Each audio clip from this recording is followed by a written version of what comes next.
What's going on, ladies and gentlemen? Johnny 5 Alive here, and we are back with some more Rogue Stormers, and in this episode we are going to be reviewing Brecht. This guy, you can see on the left-hand side, he's got a motor gun, rapid fire, long range. Ability is activate ability that boosts the rate of fire of all rogue stormers. It's called lunacy. Then his passive abilities is plus 10% max HP, or plus 10, sorry, 20% healing efficiency, plus 20% durability, 250 gold, and a key. He's a great beginner character, and he's the only character that you start with, so hence him being a good beginning character. I'm going to show you guys the perks that I got for him. We got Med Addict. Increase of healing efficiency by 5%. While you have 1,000 gold or more, your healing efficiency is increased by 10% and ability recharges 10% faster. Orbital defense, one of my favorite in the game. Whenever you lose HP, you gain 2 orbital shields to protect you. I have 2 points into it, so that's awesome. Crusty little trophies, whenever you pick up XP, you have a 33% chance to repair your secondary weapons durability, which is cool. 2 points into makes you move 6% faster. At the beginning of each mission, you have a 20% chance to spawn a random secondary weapon, which is meh.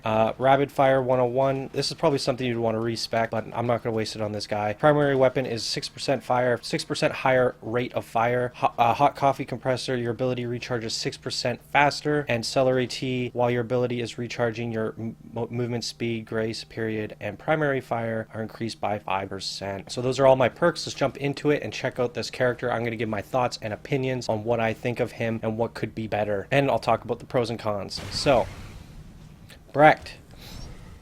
We're just going to haul at us through the first level, and I'll just be talking while I do that. So, his primary attack is just a machine gun or the motor gun, and it's got pretty average range. It's a good range.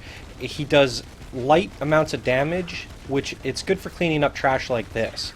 He can really maintain and hold the trash down. However, when you get to guys like this, it takes a long time, so you want to activate your lunacy, which puts him into werewolf mode, and that's how you mow down these guys. And you can see in the top left corner, that's my ability recharge rate. It's not super fast, but it's not slow either, so it's pretty average. Overall, this character is pretty well-rounded, I would have to say, and he's a good starting character. So it's good they start you off with this guy. He's pretty decent. However, he starts to feel weak to me, and if you're playing co-op, it becomes a bit of a problem playing with him, because both players. The one problem with this character is, well, this is a problem with all characters. Their primary attack is usually blue on every character, and they don't change the color of it if you're playing co-op. So the second player is red, and his attack should be red by good game design theory, but he has a blue attack on the second player as well. And when you're standing on top of each other like this and one person's slightly up, it makes the second person push down a little bit because they think their aim is off, and it's hard to tell who's actually hitting what and who needs to make the adjustment, and it actually causes like you to do less damage with 2 players, because you can't really figure out who's doing the damage or who needs to make the adjustment. And that's a bit of a blunder in the design for this guy and for all the characters, really. But this guy, it's more noticeable because you have the both. This is the only character you start with, so you're both playing as Brecht right off the bat in a 2-player game, and you're kind of like you're both shooting the same streams at the same rates. So I mean, if I had a character that shot every second and we were kind of offset, I would be able to tell which bullets were mine based off of, you know, me knowing when my bullets are shooting. So that would be one way to time it. With this guy, you're just kind of getting confused. So it's a bit of a blunder with this guy. You got a boomerang. What's this? Pocket drones. I'll take the pocket drones. So overall, like, he doesn't have anything special about his movements, and his range is good, but like these guys, they take too long to pepper down, so you usually have to power up on anything that's bigger than trash, and that can get kind of annoying, and you got to play through the game for quite a while with this guy.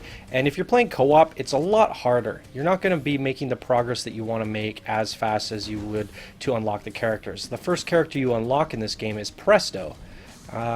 Cluster grenade. I'll keep the pocket drones.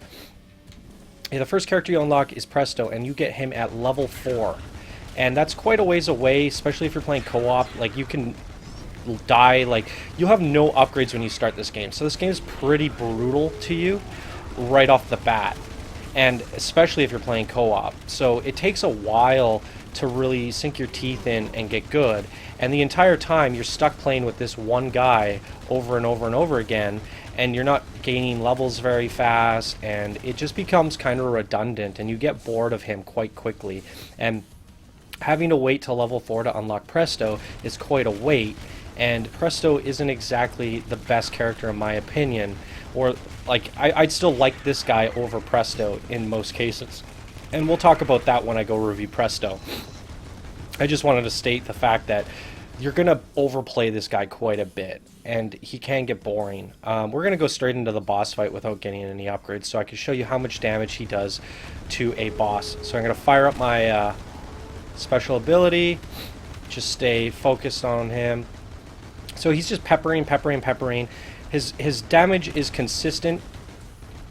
He doesn't have the craziest DPS, but he's got nice range, and he's consistent.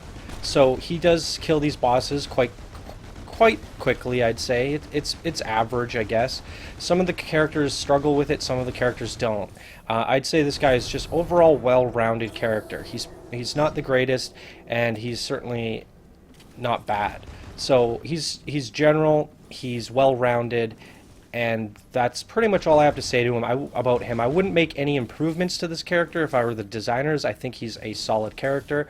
Yeah, that's pretty much it. And if I were to give any recommendations on upgrades, if you're playing 2-player, let your buddy who's playing Brecht get the rate of fire so he can attack faster. You won't really need to upgrade his range, so you can let your other buddy take the range depending on what character they are. It's always going to depend on the situation you're in, but because he doesn't do very much damage, the kind of upgrades I would give him are accessories like drones that follow you around and things that trigger on fire, because he fires so quickly.